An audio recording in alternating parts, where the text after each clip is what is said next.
We can be open till 5 a.m. on Saturdays, 4 a.m. the rest of the week. Wow. Yeah. Yes. So Art, you and I are not in bars at that time of night. We're in the bed. Separate beds, by the way, because Richard is happily married. Yeah, we're not in bed together. We're just in the bed. Exactly. Welcome to the GayBarchives show, where we explore gay history one bar at a time. I'm your host, Art Smith, and today we'll be exploring the story of the brand new Chicago Eagle with Richard and Charlie. Today we're being joined by Richard Ramey, who purchased the Atlanta Eagle in 1997. And also with us is Charlie. He's going to be the general manager of the brand new Chicago Eagle. So welcome to both of you. Thanks for having us. Oh, you're quite welcome. It's always a pleasure. Now, there's been a lot of drama going on social media, a lot of questions about what's going on with the Eagle in Chicago. And I know that you've opened the Chicago Eagle just this past weekend, I believe. Is that correct? That is correct. We had a invitation for everyone to come by and take a look at what all we're doing there, getting ready for the big grand opening, which is going to be this fall. Now, I understand through what I've seen on social media and what you yourself have said, Richard, that you are going to, the Eagle is located at what most recently has been the location of the Baton Show Lounge. But you are going to maintain a drag showroom in that space that can be used earlier in the evenings, and it is going to continue to be called the Baton. Is that correct? Well, it's almost correct. If anyone's familiar, which everyone's not going to be, of the format of what we do in Atlanta, we're basically doing a carbon copy in Chicago. So what we're doing here in Atlanta, we have a show. We have this Atlanta Eagle, opened all of our leather clubs and leather community, fetish, pups. We're open to everyone to come and call this their home bar, have their meetings have fundraisers. But we have a drag show Friday and Saturday night. Starts at 9 o'clock and it's over by 11. Well, at 11 o'clock, our showroom in Atlanta, which is the Charlie Brown Cabaret Room, we flip it and it becomes one of Atlanta's largest dance floors. The same thing is going to happen in Chicago. We have a very large space. We have 2 levels, just like we do in Atlanta. And our main showroom where the dance floor is going to be will always be known as the Baton Showroom Lounge. That's going to be the historic name of that room. And that's where we'll be entertaining. Not only will we have drag shows there Friday and Saturday night, probably anywhere between 8 and 9 o'clock, and probably over by about 10:30. And then that room will transform into I think if not one of the largest dance floors in Chicago. I've not found one any bigger, but it's going to be a beautiful, incredible dance floor. And so, that's, not only are we going to have drag shows there on Friday and Saturday and probably brunch on Sunday, that's also where we'll hold all of our leather competitions, our Mr. and Miss and Miss Eagle contest. So we're going to have a great room to do many things with in the future. Now, for a lot of people, I know there's people out there that are cringing, saying, no, we don't want to mix this. We don't like this idea. This is a trend that we're seeing with a number of Eagles around the country that are embracing a broader community, that are bringing in the bears, the cubs, the pups, all these different aspects of the LGBTQ community, and including some element of drag in their bar. But this is not something unique that has just popped up with the Chicago Eagle. And I want to step back for a minute and look at the history of the Baton itself. So in 1969, this iconic figure in the Chicago entertainment and bar scene, Jim Flint, opened a bar on Broadway that was called the Baton. On Clark. North Clark. 430 Clark. That's it. A couple of years later, he opened up Queen Surf, which was also a drag facility next door, which eventually also became the home of the Baton.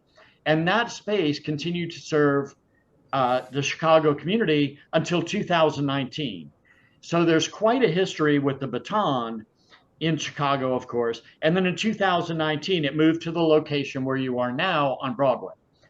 But what some people do not know is that Jim Flint, back in those early days, was also a pioneer in the leather community, the Levi leather community. And he had a bar in Chicago that was called Redoubt. And Redoubt operated from 1976 until 1986, I believe it was, in Chicago. And he also had an Atlanta outpost of Redoubt. Correct. In addition, there was an Atlanta baton called the Baton South. Mm-hmm. So Jim Flint, the guy who started this whole baton concept, was also had one foot in the leather community and had his feet both in Atlanta and in Chicago. So this is kind of an extension of his legacy already. It's not anything that's breaking any kind of rules or changing things dramatically. Yeah, and we're real excited about it. But one of the things that we found in Atlanta, and we've been here at our new location now. That's where I'm at today for the last 3 years. We found bringing the community together has been really something incredible. We have been able to host so many different events here. Our drag shows are some of the best shows and most attended shows here in Atlanta.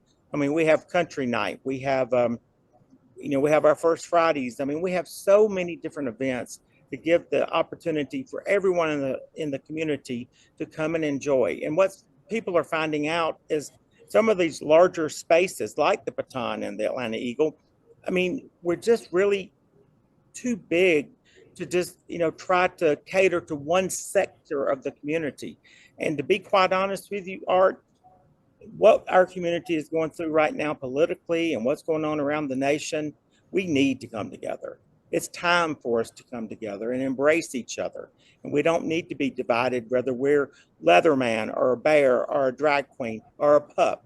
We need to bring our communities together so we can, we're going to need each other. And this is the time. It's just a coincidence.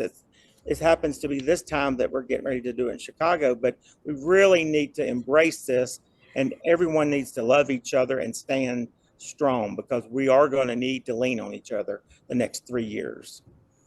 Absolutely. I agree with that 100%. And another thing a lot of people don't realize, Richard, when you and I first started going out to gay bars, we went out every night of the week. It was a regular part of our routine. You had dinner with friends, or you went to a movie or whatever you did, and you ended up at the bar because that was the social meeting place. That's where everybody got together. And whether or not you intended to drink a lot, you went there because that was the community hub. And we're seeing that now. People in general don't go out as frequently as they used to. So you've got to adapt. And we're seeing this across the country and other Eagles, and even across the world. It's not unique to the Eagle to have a drag aspect. But one thing I know a lot of people are going to ask is, there are some hardcore leather guys out there, and they want to have a place where they can go in and feel like, they can be as authentic to their leather self as they want. Are you going to have any code regulations or a code room in the Eagle after the drag shows are over? Are you going to be requiring people to be dressed a certain way? Well, it's funny you asked. Another little thing you may not even be aware of, but the Baton already hosts Code Night once a month, and that's put on by who, Charlie? Rubber Willie. Rubber Willie. You have to have on, it's Code Night. It's required to wear some form of leather or your fetish or your gear. So when we was looking at purchasing the Baton, I was so happy to see this. I was also surprised. So we already have a concept of leather already at the Baton.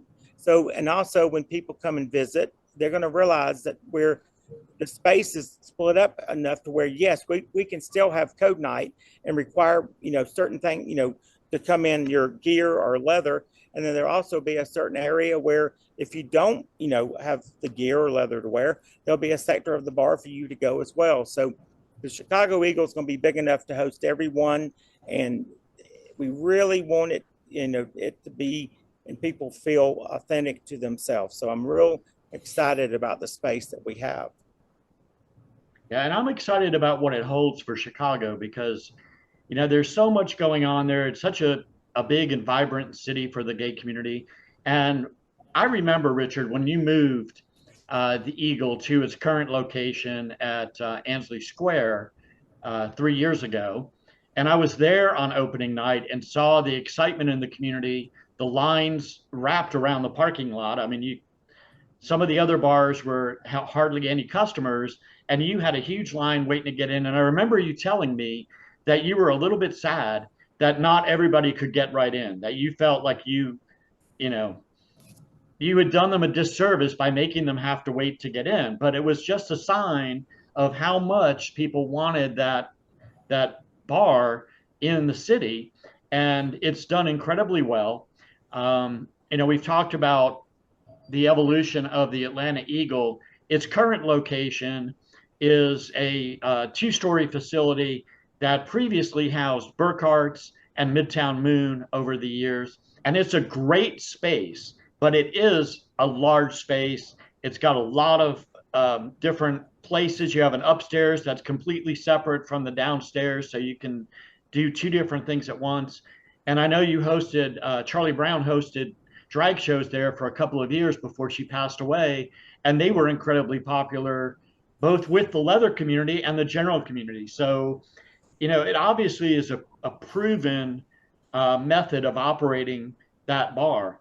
And I'm looking forward to seeing what you're going to do in Chicago, having this new facility. One thing I did want to mention is that Chuck Renslow, who was the guy who started the Chicago Eagle back in 1993, I believe it was. And that ran until around 2006, I think. That's about But Chuck 12 Renslow, years ago. Yeah. I'm sorry? It closed about 14 years ago. Okay. So Chuck Renslow, who was the founder of the original Eagle in Chicago, actually had a bar many years before in the early 70s called Ramrod, which was also located next door to the original Baton. Okay. So this history of leather and lace together is not unique, even for Chicago or for the Baton. It seems to be a natural evolution, and I'm so glad that you've been able to do this. Well, I think a couple of comments have, I want to make it clear. We're not, we are coming to Chicago to be a part of a community. We're not there to put anyone out of business. We're not there to take anyone's customers. What we're wanting to do, the same thing I've done in Atlanta for almost 30 years, is just give another safe space for us to go. And we need it now more than ever. And so as we come to Chicago, when we learn, we get to meet everybody. Someone would mention that us not originally being from Chicago, we may not be, but we're going to have a big enough staff that's going to outweigh us by far. So we're only, all the staff that with the Baton is going to stay, all the bartenders and barbacks and entertainers, everyone's going to stay on board with us. And then, so we're, Charlie and I may not be from Chicago, but, we're already feeling at home and we're feeling so much love, and it's just amazing the warm welcome we're getting. But keep in mind that we're going to be hiring a lot of people from Chicago, and we're looking forward to being part of a community, just like I am here in Atlanta. We have 4 bars in my little square, and we always, when we have events and stuff, we always make sure we include them. So I'm all about, I was one of the founding members of the Bar Association in Atlanta, where all the bars used to have a meeting once a month. So I'm all about community and all about sharing, and there's plenty enough people in Chicago to go around that we'll all be successful. And all of this has come about because as you were relocating the Eagle in Atlanta 3 years ago, you met a guy named Arthur Hood, who was involved with HV Entertainment, and you decided to join forces with them so that you could take your knowledge, your 30 years of experience with the gay bar scene in Atlanta, with the Eagle, with the leather scene, and you could work with him and his resources to expand your brand and have more places like that, not only in Atlanta, but in other cities. And a lot of people don't know, there's a little bit of a trend in the gay bar business. There's a few investment groups, gay-owned companies that are investing in different gay bars around the country for the purpose of preserving the legacy and allowing us to keep the spaces that we, possibly are at risk of losing. And HV Entertainment is one of those companies. They're doing a great job. And in Chicago alone, they have several bars. They own The Closet, which is one of the oldest historic bars in Chicago. They own Fantasy, which I believe is a Latino dance club mostly, correct? Correct. That's correct. They own Bobby Loves. And I don't know that this has been released yet, but I was told by Arthur that you have acquired Berlin, which is another legacy bar in Chicago, and will soon be opening a bar there called Decibel. So, Arthur's obviously committed to Chicago, and his team is committed to Chicago. So you already have a family there, so to speak, that's embracing the Chicago history and the Chicago bars. We do. And one of the things that was most important when I went on this journey to get ready to open the first bar is if everybody will notice that we're going to be using the same logo and at every bar that we open. We got Chicago, Charlie's got on Chicago Eagle, I have on Atlanta Eagle. And so we want to make sure, I don't know, and Art, you may know more, more history than I do. I don't know of an Eagle owner or, that's affiliated that's open more than one at a time. But my focus is going to be strictly on the Eagle brand. I want to, the Eagles are more of an institution than they are a bar. Everybody that is a part of an Eagle, they're almost like a part of a family. And so I want to continue that throughout the U.S. when we open the other Eagles. I picked Chicago mainly because I had so many friends there that kept asking me, please come to Chicago. We've not had an Eagle in 14 years. So, we did our homework. We do understand now that there is somebody else maybe interested in opening Eagle. But before we came to town, we made sure everything was trademarked and everything. We had all of our I's dotted and our T's crossed. And we wanted to make sure no one was out there trying to open an Eagle. And once we realized that, it was out there to do, I wanted to do it because I just think I love Chicago. I think it's a great city. It's a big, big city with a great gay community. So I'm really looking forward to working with everyone. I believe you are correct that I cannot say that I'm aware of anyone who owns more than one Eagle, even historically, except there's one exception that I have found. There are two Eagles in Tokyo. Okay. There's a Tokyo Eagle and a Tokyo Eagle Blue. And they are both owned by the same person or same company. Gotcha. But generally speaking, I've done a lot of research on the Eagles, and there have been over 60 Eagles in existence over time. It is by far the most popular name that has ever been associated with a gay bar. And they have never been a legitimate family. They've never been owned by the same people or operated by the same people. A lot of people seem to think they are. A lot of people seem to think that the Eagle was some sort of franchise like McDonald's and you bought into it. But it was more of a concept. It started out in New York as a longshoreman's restaurant and bar, which in 1970 became a gay club called the Eagle's Nest. And that bar continues to operate under the name of the New York City Eagle now. But they never franchised it or branded it exclusively across the country. So your idea of taking the format of the Atlanta Eagle and modifying it to work in multiple other cities and have a consistent branded Eagle in numerous places is a brilliant idea that I'm surprised nobody has done before.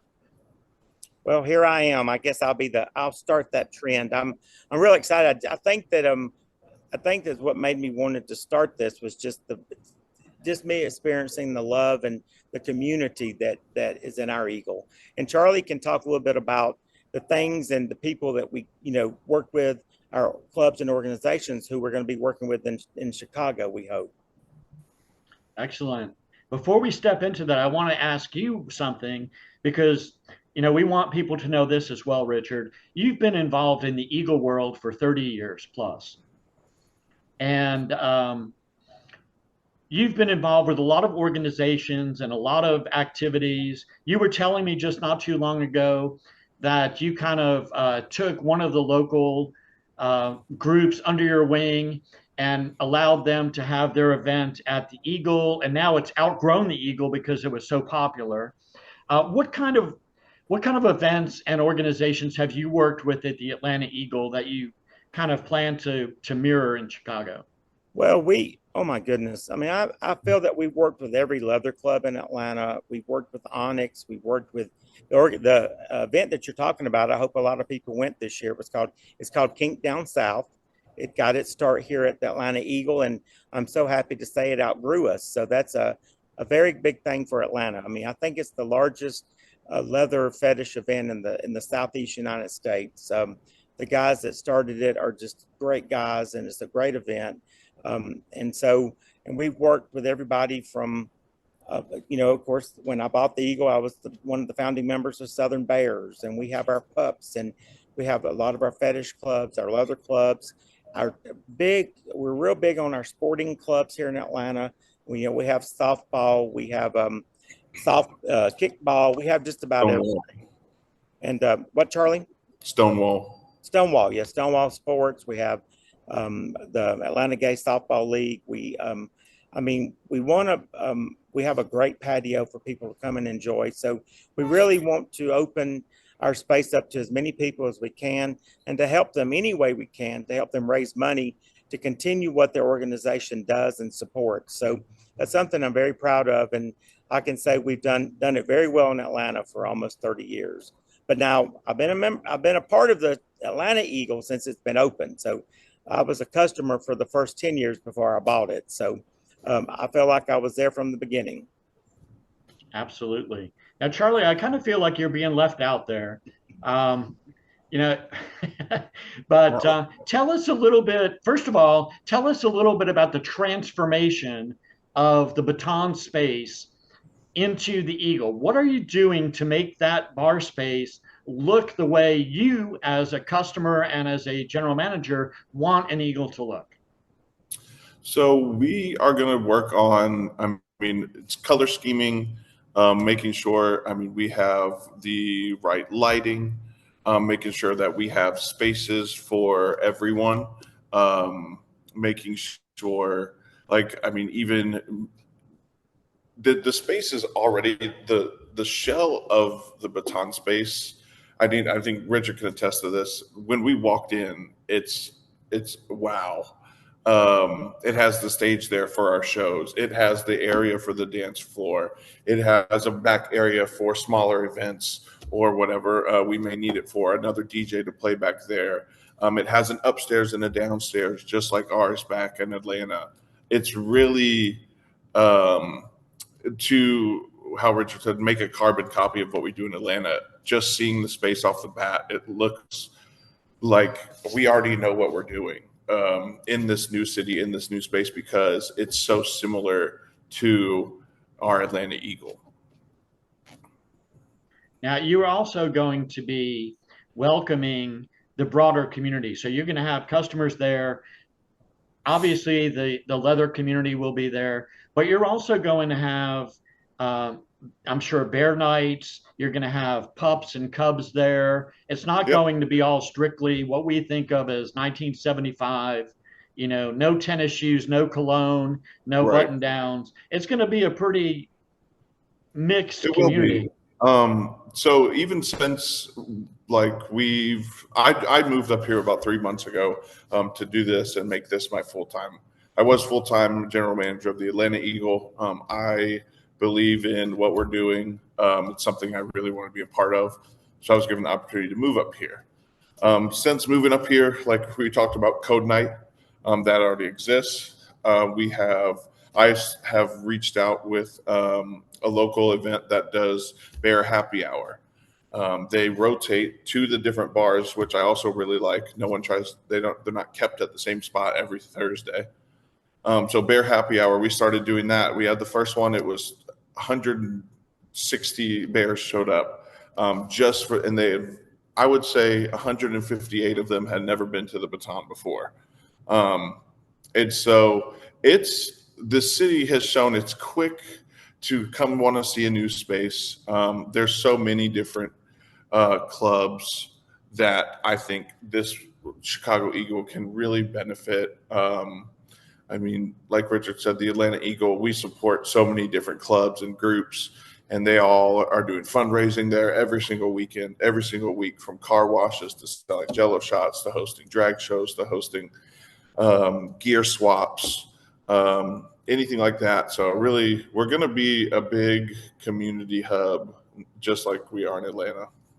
Now, I don't know if anybody has asked this question yet, or if it's been released publicly, but I have a question that I want to ask about the Chicago Eagle, because I remember the first day that the Atlanta Eagle opened in its new location. I was there, and the first thing that caught my eye, and I said, wow, why haven't people done this before, was the disco ball harness by Barking Leathers upstairs. Are you doing that in Chicago? Are we going to see another disco ball with a harness on it? Well, yes, most definitely. We definitely have to do that. That's Absolutely. That's what everybody comes to see. It's a great. Barking Leathers will be our partner in Chicago as well as in Atlanta here, and it's a great leather company. We love Ray and his husband, and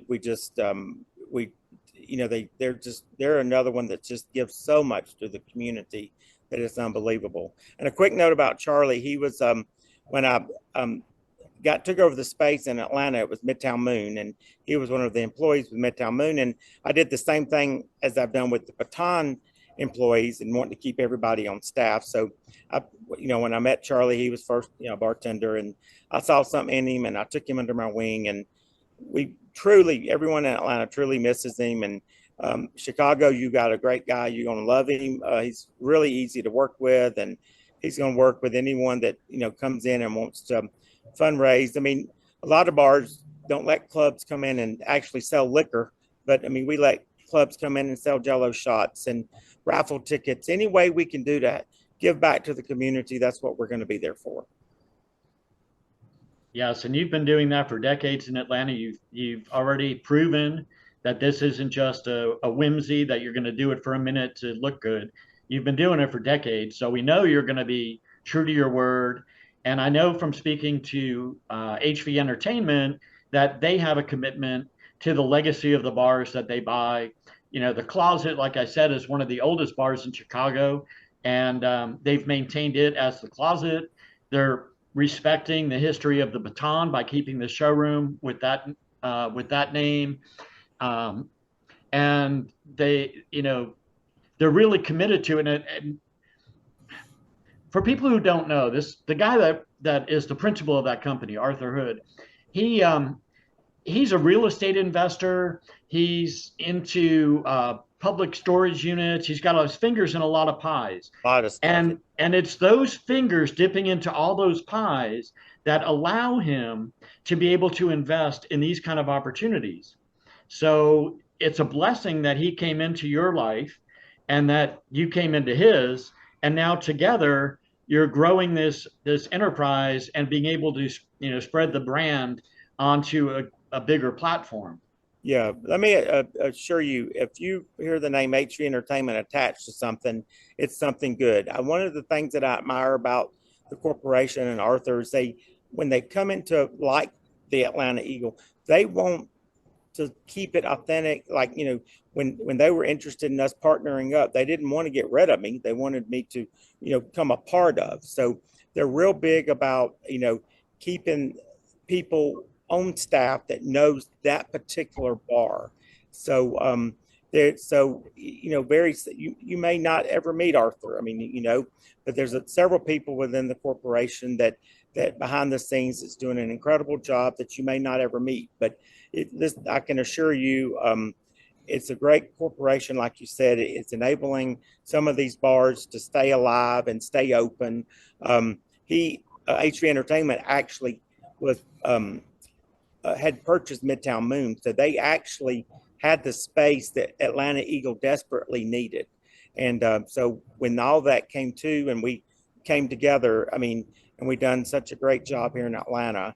And I don't mean, I'm not bragging on myself, that our team has done a great job in Atlanta.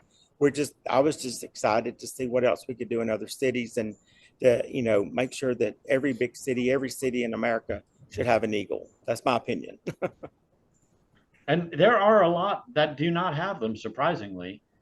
You look Kentucky, around if and you want one, I'll look at your city. I'd love, I'm going to be here for a while, but there's nothing wrong with getting ready for the third one. I can at least put it on my radar.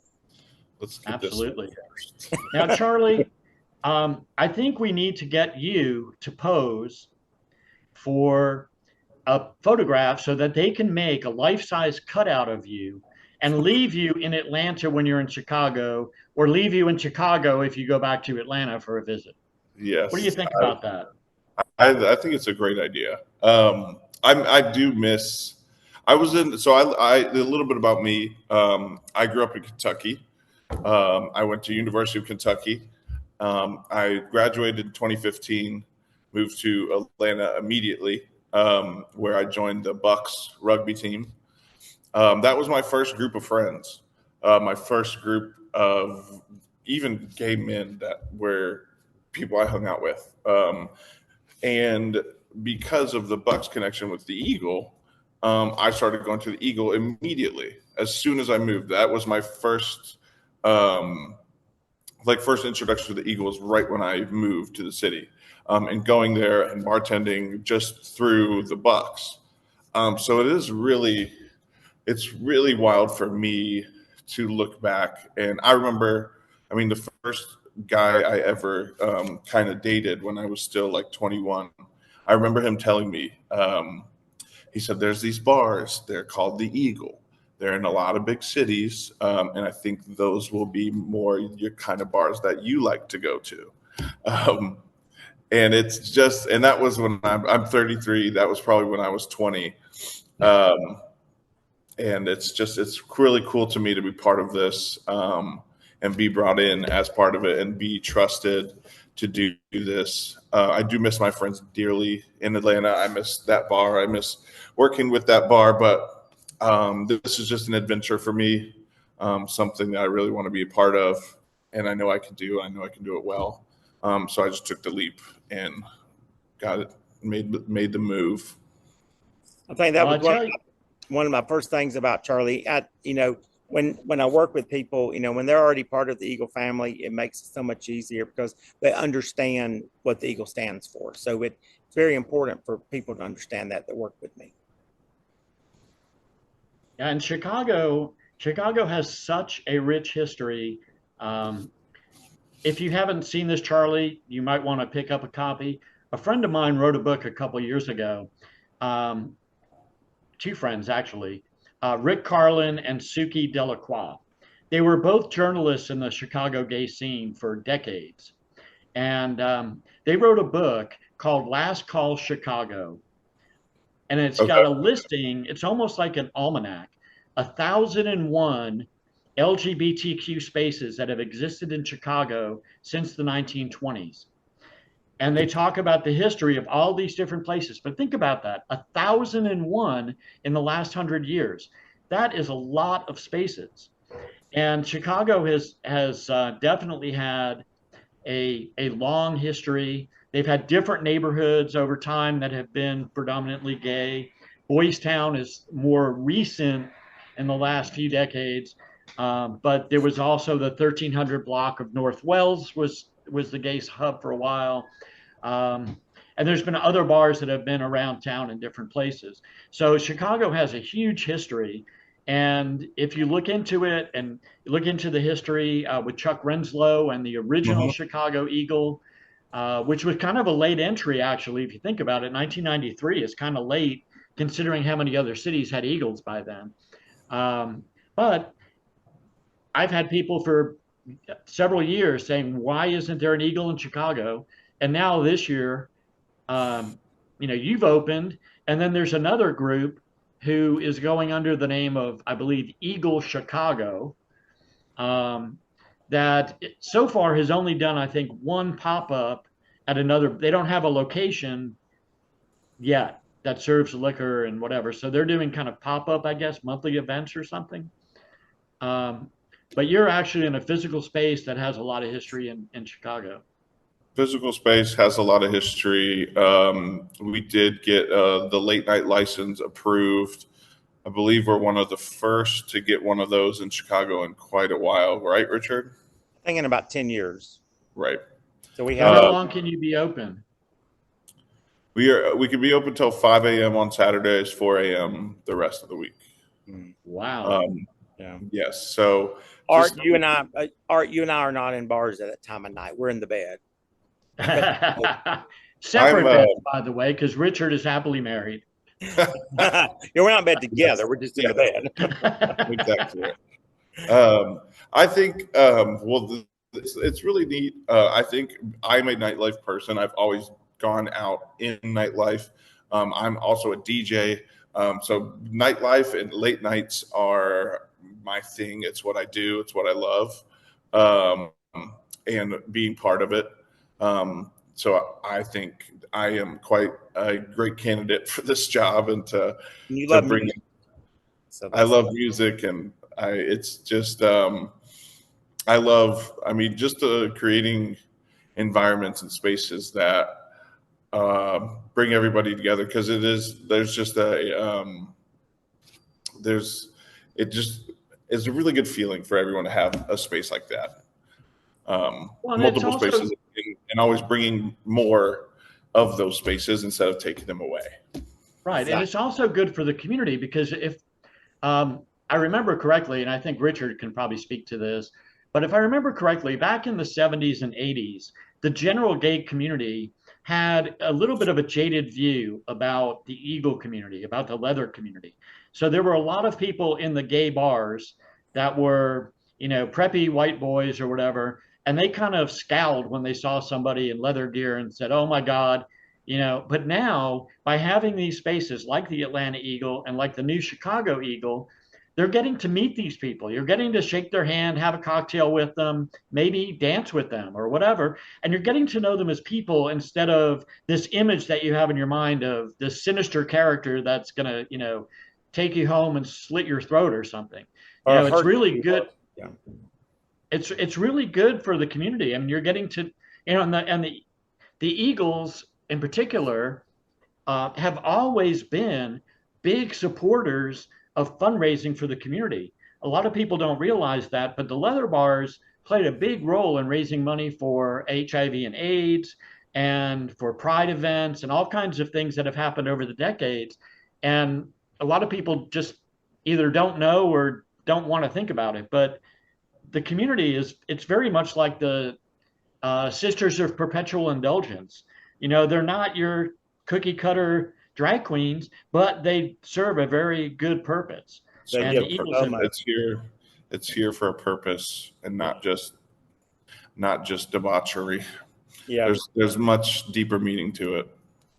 Totally agree with that. And we have you was talking about late night art in Atlanta. We I think our slogan here is that Atlanta Eagle, where everyone comes to dance. So just having another area of space in Chicago to go dance the night away and enjoy great DJs and great music, and it's going to be good. I mean, I think that I think Chicago is going to love it, and I really am hoping and asking everyone to give us a chance and to come and meet us and work with us, and let us help you in any way we can with your organization.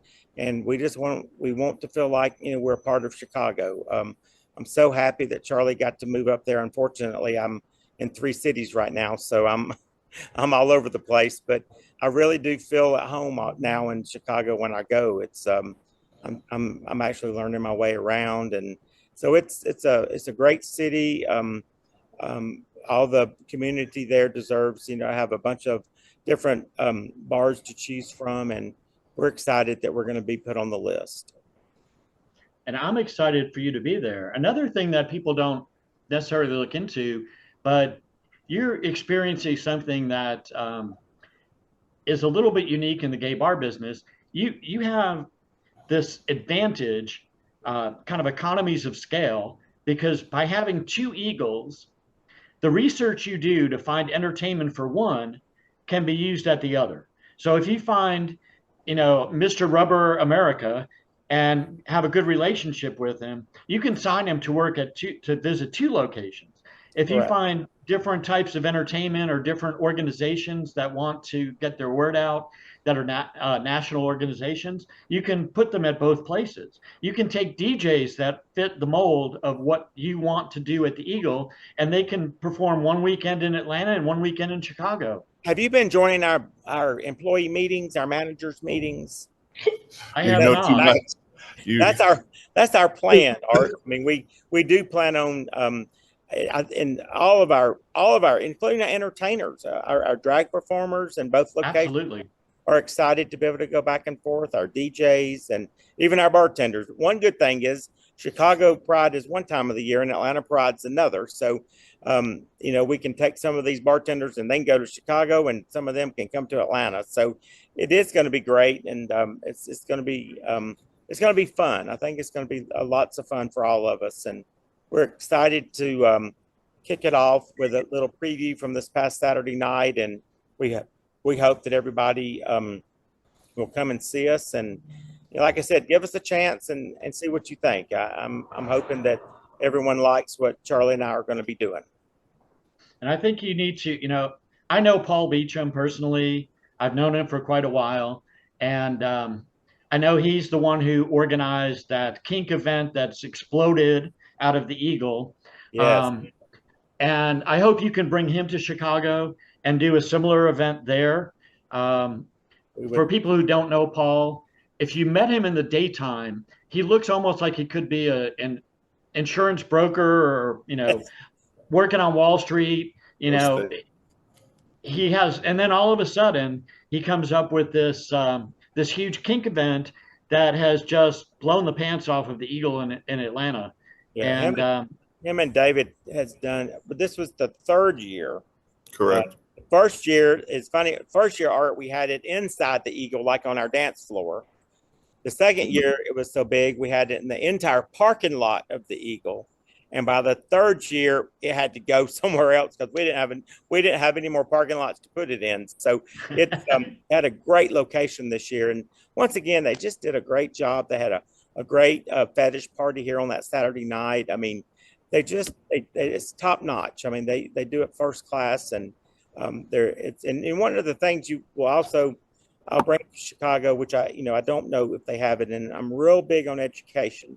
We have one-on-one classes here where we open the bar up for the leather community to come in and teach people that are interested in some of the things in the community and in the leather community. And so I'll be looking forward to doing that as well in Chicago, because it's very popular and well attended here in Atlanta. And they're very important classes for people who want to know and be educated about certain things in the leather community.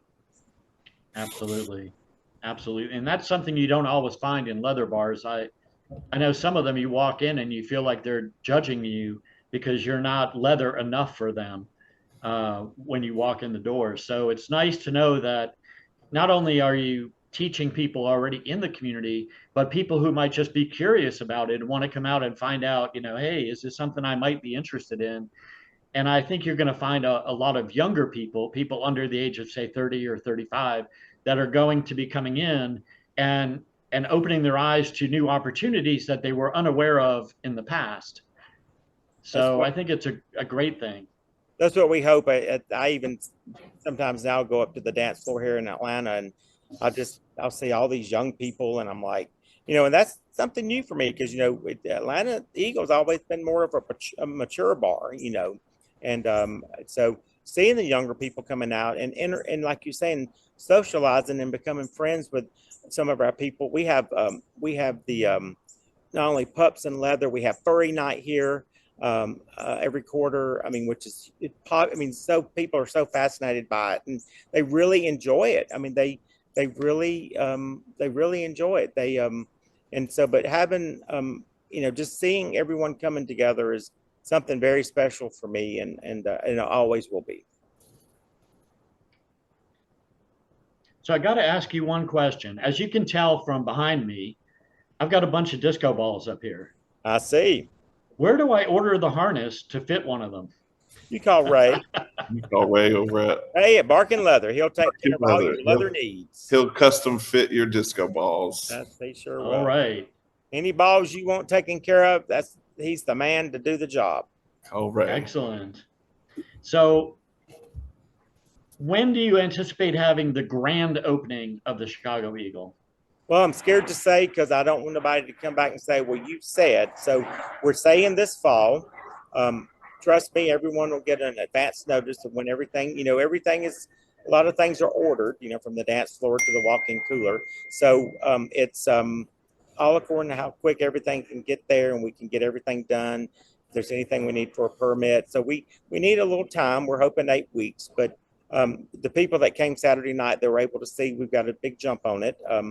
So the space looks really empty right now, but once we put our magic spell on it, it's going to transform into a really fun night spot.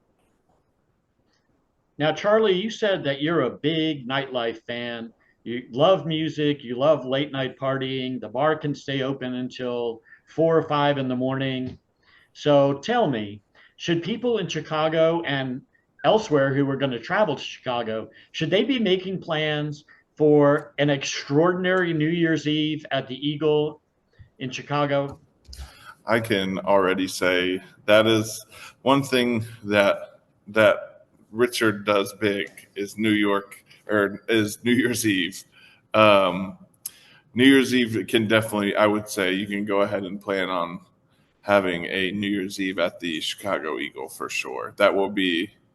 You will be taken well care of. That is one event that is always a lot of time and effort and planning goes into making sure that's extra special night.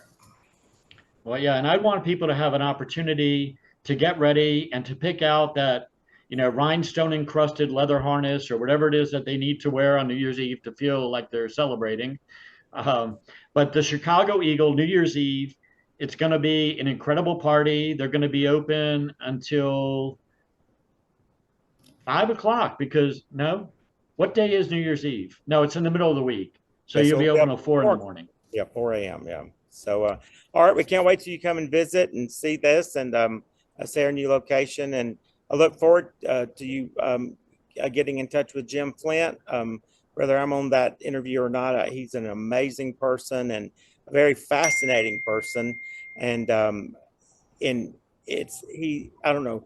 Just like I told him, I mean, I learn something new every day, and I love sharing an office with him and trying to pick his brain on certain things. So he's a very, very unique, loving person, and I've had the honor to be able to be.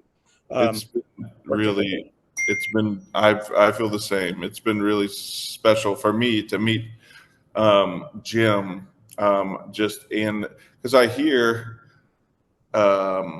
when people ask, if I even know him, and then I'm like, oh yeah, we share an office.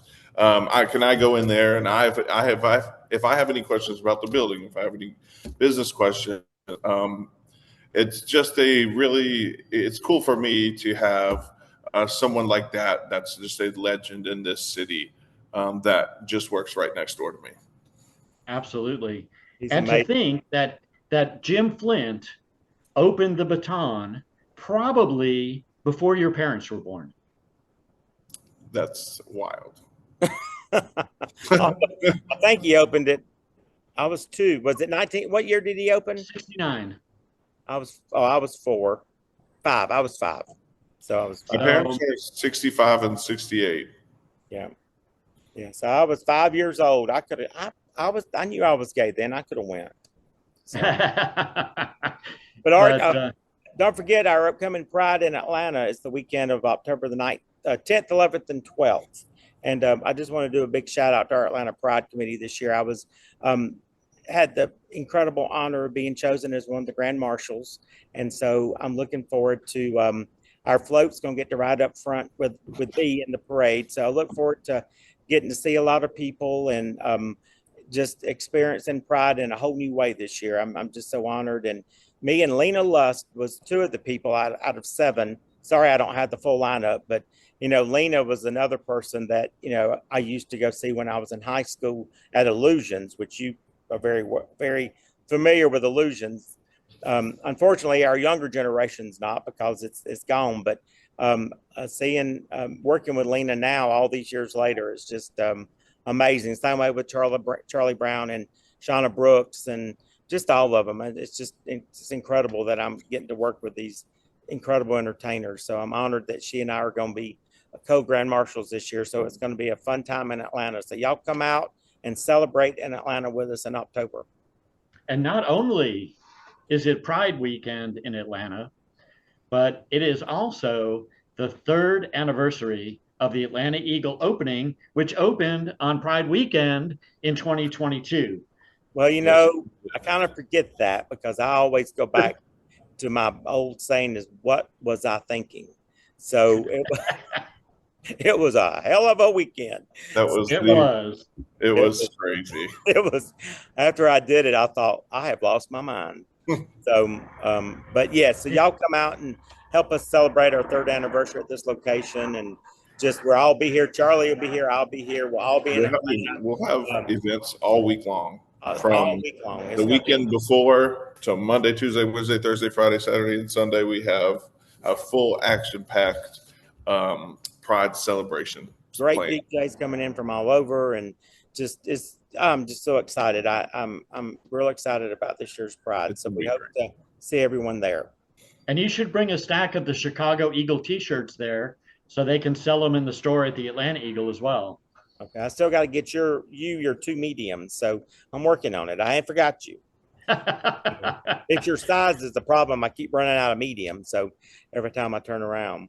So, but thank you for speaking with me and Charlie today. We really love what you do, and our community, they don't know how lucky they are to have you preserving our history and telling our history. It's very important, guys. So if you can give a little, so he can continue doing his great work. Well, thank you. Thank you both for taking the time to reminisce a little bit about the Atlanta Eagle and talk about the new Chicago Eagle. We look forward to seeing you in full swing once you get your renovations done. And I can't wait to hear about that New Year's Eve. All right. We'll keep you posted. You got it. All right. Thank you. Thank you, Art. Thanks, Art. We appreciate you. Thank you.